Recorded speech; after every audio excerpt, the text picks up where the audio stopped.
नमस्कार, आप देख रहे हैं एनएमएफ न्यूज। आपके साथ मैं हूं नम्रता चौधरी। कांग्रेस के वरिष्ठ नेता शशि थरूर बार बार अगर प्रधानमंत्री मोदी की तारीफ करें तो कांग्रेस आलाकमान में खलबली तो मचेगी ही, लेकिन यही कांग्रेसी नेता अगर देश की तारीफ करें, देश को डिफेंड करें, देश की एकजुटता के लिए खड़े हो जाएं, किसी मिशन के लिए आगे बढ़ें, तब कम से कम कांग्रेस आलाकमान में खलबली नहीं मचनी चाहिए। लेकिन ऐसा हो रहा है तो निश्चित तौर पर सवाल खड़े हो रहे हैं कांग्रेस पार्टी पर, क्योंकि जिस तरीके से शशि थरूर के नाम को बीजेपी ने चूज किया, केंद्र सरकार ने चूज किया, डेलीगेशन में उनको शामिल किया गया, उसके बाद से जयराम रमेश हो, उदित राज हो, कांग्रेस के बड़े बड़े नेता हैं जो शशि थरूर को अलग थलग बताने की, दिखाने की कोशिश कर रही हैं। मसलन कांग्रेस के बड़े नेता हैं जयराम रमेश, जो कह रहे हैं कि कांग्रेस का और कांग्रेस में होने में फर्क होता है। मतलब सिर्फ शशि थरूर नाम के कांग्रेस में है, कांग्रेस के नहीं है। इसके अलावा एक और बयान जिसमें वो कह रहे हैं कि शशि थरूर जो बोलते हैं वो उनका बयान है, पार्टी का इससे लेना देना नहीं है। तो निश्चित तौर पर कई सारे कयास लगाए जा रहे हैं और इन सारी अटकलों के बीच एक अटकल यह भी लगाई जा रही है कि क्या शशि थरूर ये सारी चीजें खत्म होने के बाद बीजेपी में शामिल हो सकते हैं। दक्षिण राज्यों पर इसका किस तरीके से प्रभाव पड़ेगा, आज इस वीडियो में यही समझने की कोशिश करेंगे। मेरे साथ मेरे सहयोगी पंकज प्रसून जुड़े हुए हैं। पंकज जी, शशि थरूर को फिलहाल कांग्रेस ने तो अलग थलग कर दिया है, ऐसा लग रहा है, क्या बीजेपी के द्वार उनके लिए खुलेंगे? देखिए, बात बीजेपी कांग्रेस की नहीं है। मैं तो सोच रहा था कि ऑपरेशन सिंदूर के बाद ऑपरेशन डिप्लोमेटिक वॉर शुरू कर रहा है भारत। दुनिया सिर्फ बम और बारूद की भाषा नहीं समझती, बट कूटनीति की भी भाषा समझती है। तो यह फेज 2 था, जिसमें भारत के सभी दलों के लोग जाकर दुनिया के अलग अलग देशों में भारत का पक्ष रखते। लेकिन जाने से पहले ही विवाद हो गया।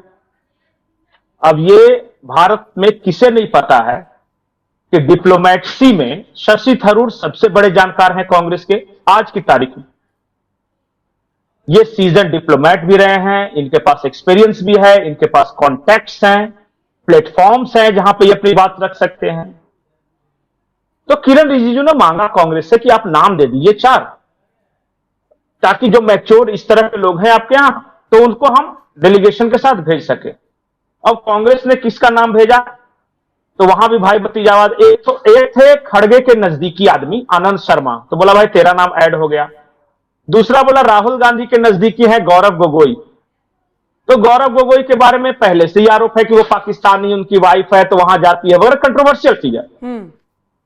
तीसरे ने नाम दे दिया कि मुसलमान वोट बैंक नाराज हो जाएगा। एक काम करते कांग्रेस एक मुस्लिम को देते थे, कौन, तो दे दिया सैयद नासिर हुसैन का। और उनके बयान जो पास्ट में आए हैं इतिहास में, वो पाकिस्तान के खिलाफ क्या भारत का पक्ष रखेंगे कि पता चलेगा कि पाकिस्तान इन्हीं के बयान का मुद्दा उठा देगा फिर।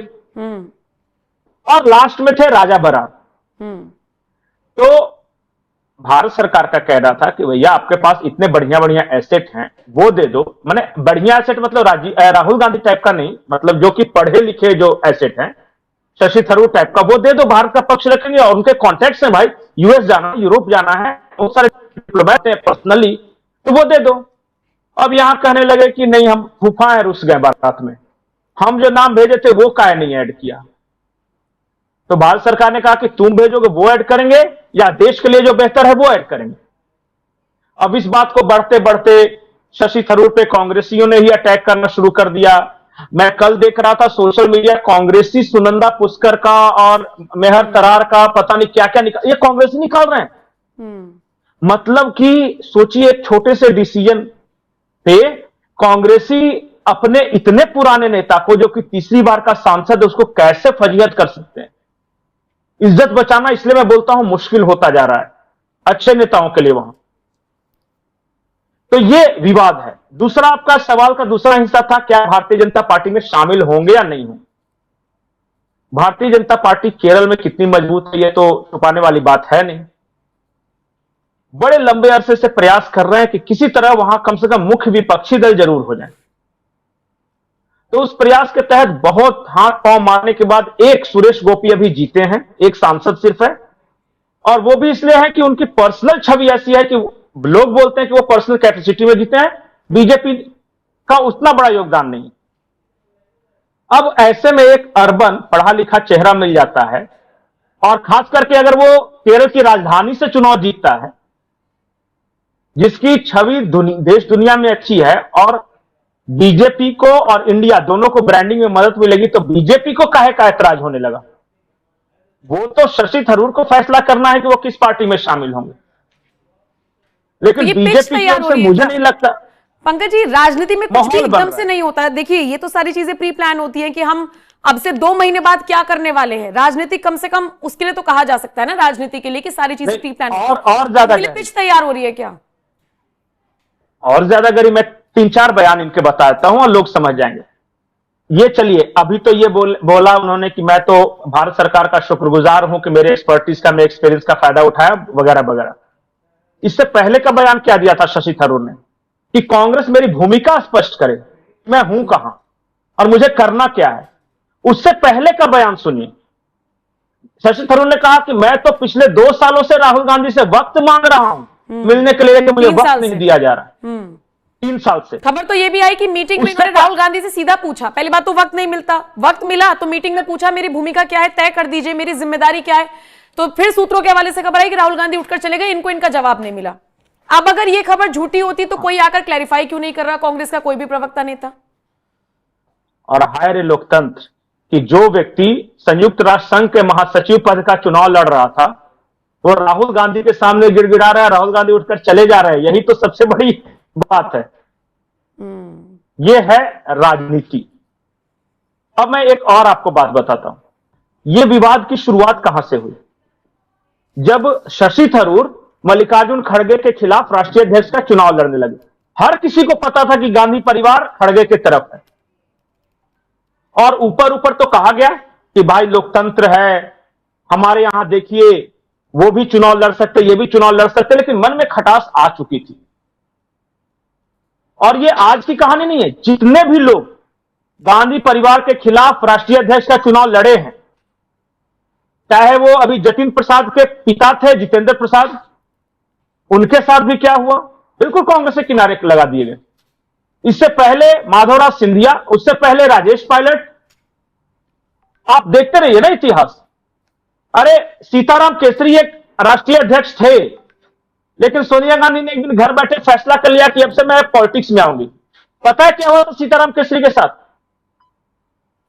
बिहार का ओबीसी समुदाय का एक व्यक्ति जो कि राष्ट्रीय अध्यक्ष था कांग्रेस का, कांग्रेस की बैठक में नीचे से उसकी दरी खींच दी गई, उसको जबरदस्ती पकड़ के बाथरूम में बंद कर दिया गया।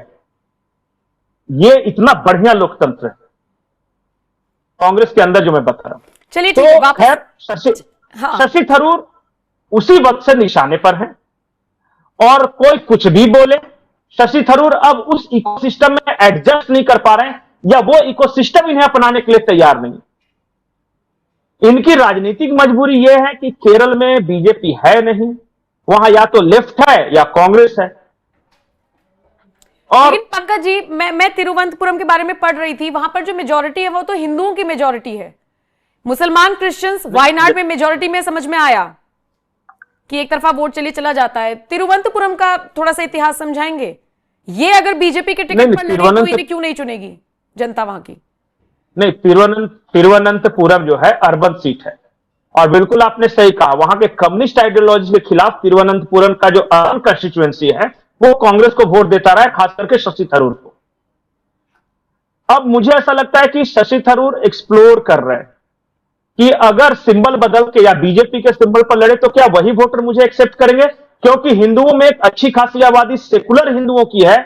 क्योंकि केरल में बीजेपी का प्रचार प्रसार उतना नहीं है, इसलिए वो ज्यादा डरते हैं। उन्हें सिर्फ यही बताया गया है पीढ़ी दर पीढ़ी की जो बीजेपी है ऐसी सांप्रदायिक पार्टी है कि जैसे ही केरल में आ जाएगी वो हिंदू मुस्लिम का दंगा शुरू हो जाएगा। इसलिए जो उस तरह के लोग हैं वो देखते हैं कि नहीं, कांग्रेस ठीक है। अब जैसे जैसे प्रचार प्रसार बढ़ा है, लोग जानने लगे हैं बीजेपी को, उनको भी थोड़ा सा भय कम हुआ है कि चलो दंगा नहीं होगा, ये भी पार्टी है, इतने बड़े देश में शासन कर रही है, इतने राज्यों में कर रही है, अगर वहां नहीं हो रहा है तो हमारे यहां कैसे हो जाए? तो इन सबसे नहीं, लोकसभा चुनाव हो जाएंगे। नहीं, लोकसभा चुनाव में मुझे लगता है कि केरल में इतनी लिटरेसी रेट है, खास करके तिरुवनंतपुरम में, कि वो नेशनल और लोकल इश्यूज को बाइफरकेट कर सकते हैं। असेंबली इलेक्शंस के लिए और नेशनल इलेक्शंस के लिए। मुझे लगता है कि एक्सप्लोर कर रहे हैं। जब इन्हें लगेगा कि ग्राउंड पे मैं जीत सकता हूं अगर बीजेपी से, तो उसी वक्त ये पलट जाएंगे। अगर इन्हें लगेगा कि नहीं, लोग एक्सेप्ट नहीं करेंगे, तो ये अभी फिलहाल तमाम बेइज्जतियों के बावजूद भी कांग्रेस में ही पड़े रहेंगे। लेकिन पंकज जी, अगर ये बीजेपी में आते भी हैं, हालांकि अभी सिर्फ कयासबाजी का दौर है, मैं शाहनवाज हुसैन से बात कर रही थी, उनसे पूछा कि आपका अनुभव क्या कहता है, जिस तरीके की पिच तैयार हो रही है क्या वो आ सकते हैं, तो उन्होंने मना कर दिया। लेकिन अभी फिर भी भविष्य के घर में क्या रुकना होगा। लेकिन अगर ये बीजेपी में आते हैं तो बातें तो अपमानित तो बीजेपी की तरफ से भी इनको कम नहीं किया गया। नहीं, जब कांग्रेस में थे तब अपमानित किया गया ना। कांग्रेस में तो जब ज्योतिरादित्य सिंधिया थे तभी अपमानित किया गया, तो क्या आज भाजपा में नहीं? देखिए, पार्टी बदलते ही फिर वो पुरानी बातें सब खत्म हो जाती है। कल को कई नेता कांग्रेस में थे, वो बीजेपी में आए, कुछ बीजेपी में थे, वो कांग्रेस में गए। अब ये कहने लगे कि उस वक्त अपमान किया था, इस हिसाब से तो कोई पार्टी नहीं बदले। सबसे बड़ी बात है कि एक अर्बन, पढ़ा लिखा, वेल स्पोकन ओरेटर बीजेपी को मिलने वाला, ये एसेट साबित होगा। अब कांग्रेस इस प्रतिभा का सम्मान नहीं कर पा रही, हो सकता है भारतीय जनता पार्टी इनका उपयोग इंटरनेशनल स्टेज पे करे, हो सकता इनके है। कॉन्टेक्ट्स का फायदा उठाए। बहुत डिप्लोमेट्स, बहुत एम्बेसडर इन्हें जानते हैं। ठीक है, भारत को उसका लाभ तो मिलना चाहिए ना। ठीक है। तो शशि थरूर को लेकर फिलहाल राजनीति गरमाई हुई है। वजह आप जानते ही हैं कि मोदी के फेवर में स्टेटमेंट दिया, उससे कांग्रेस का चिढ़ना थोड़ा सा एक बार को फिर भी समझ में आ रहा था। लेकिन अब तो देश के लिए अगर वो आगे बढ़ रहे हैं तो उसमें जयराम रमेश, उदित राज या बाकी कांग्रेस के नेता क्यों टीका टिप्पणी कर रहे हैं, या फिर शशि थरूर के लिए बीजेपी अभी से रास्ते खोलने के लिए पिच तैयार कर रही है, ये सारी चीजें अभी हमें देखनी होगी। थोड़ा सा इंतजार करना होगा और इन सबको भविष्य पर छोड़ना होगा।